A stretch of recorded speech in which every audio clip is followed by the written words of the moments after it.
just as a goof, just to prove my point, I'm gonna talk about the intro of Little Wing and show you that you can do many things with it.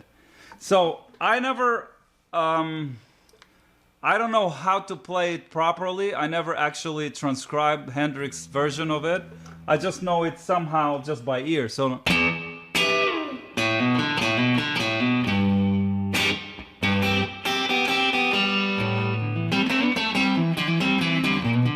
something like that.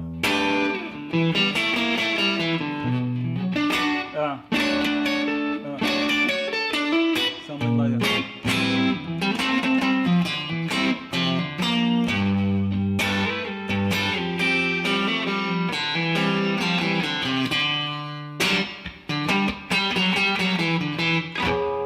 Or something like that. So here's my thought about it.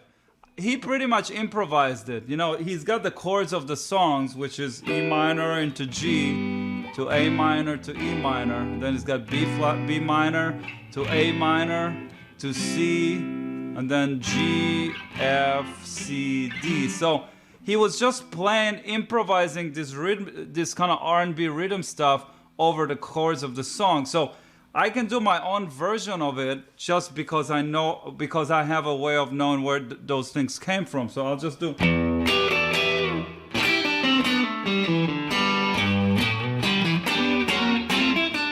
Sorry.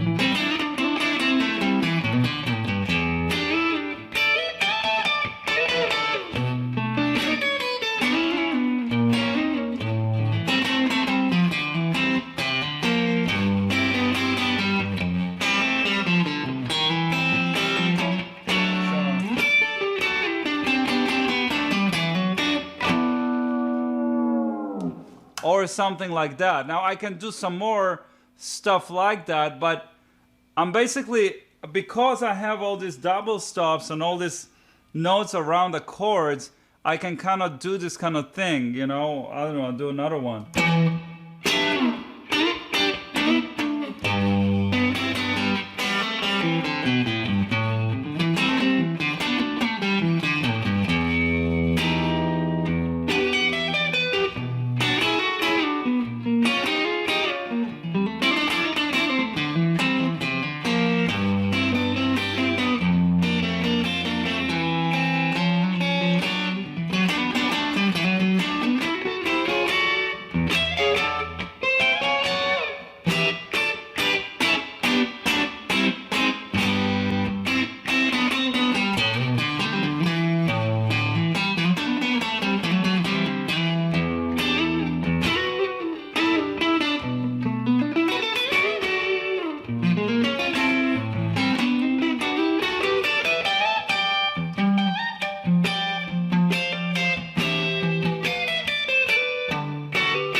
So that's just my version of me if I were to play the intro of Little Wing, you know? And it all comes from what I showed you in this lesson. It's those double stops around the chord notes, really. Now, let me just take it one step further, and then we're all going to be happy after that one. You don't have to stay with the chords exactly how they are. Like, I recorded a version of Little Wing on one of my albums. I did a version on my Who Gives a Funk album. I did a version of Little Wing. And I kind of reharmonized some of the stuff in there. So when I play the intro, I don't remember exactly what I did because, again, I improvised it. But in my head, I had some chords that are moving, like some leading chords from one to the next. So I think I did something like, and then I did E flat to A flat. So I did this. And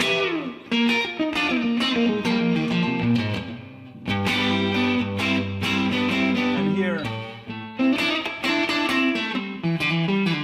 now I played a 6 here, E minor 6. And on the B flat minor, a B flat major here, and then A minor again. I stay the same.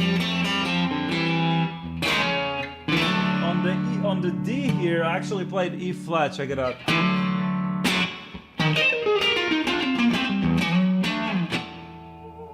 So, you know, you can start messing around with harmony like that, and it's pretty cool. It's still got that kind of Hendrix style, but harmonically it can start moving around. So, again, if I'll just to improvise on the intro again, it's basically improvising on the song, and try to play some other chordal stuff.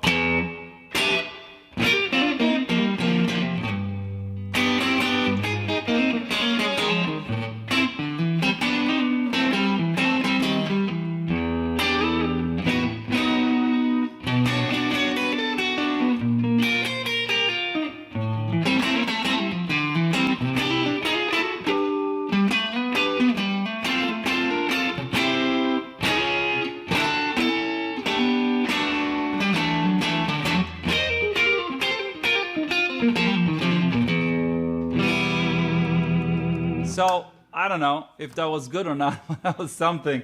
And I went to a D major instead of D7 just because, I don't know, on my version at the end I did that as a reharm kind of thing. So, this is pretty much, you know, the idea that kind of puts it all together, you know, like you hear the Hendrix stuff and you realize that whether he was practicing all of those intervals, which I'm sure he wasn't, or the double stops, a lot of that stuff just comes from there, you know? So the more you know those kind of double stops on different kind of scales, the more information you can kind of come up with when you play this kind of chordal stuff. Now, just as a goof, to really be goofy, what happens if you take that same thing and play it over a jazz tune? So I'll do something very extreme, but what if I'll do the same kind of approach over giant steps? So like...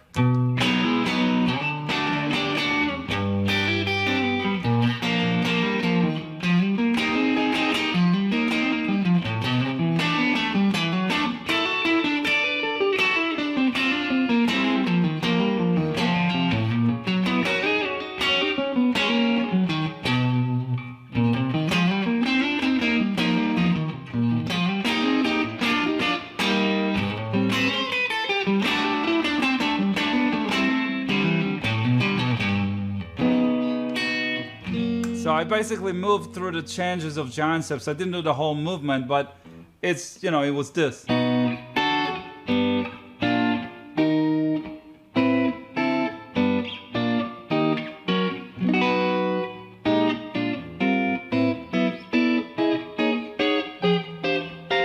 again, I don't know, I'll do it again.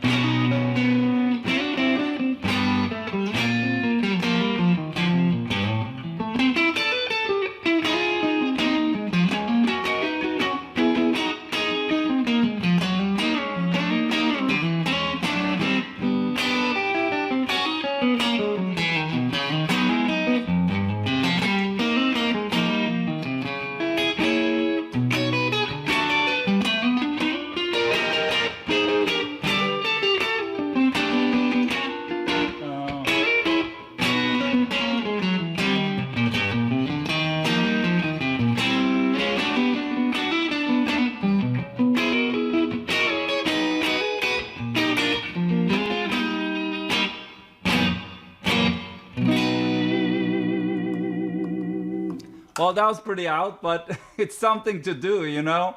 And you can use it on anything, really. It's just a way to move, to kind of make harmony interesting and doing it a certain kind of style, you know? So, yeah, everybody's digging it.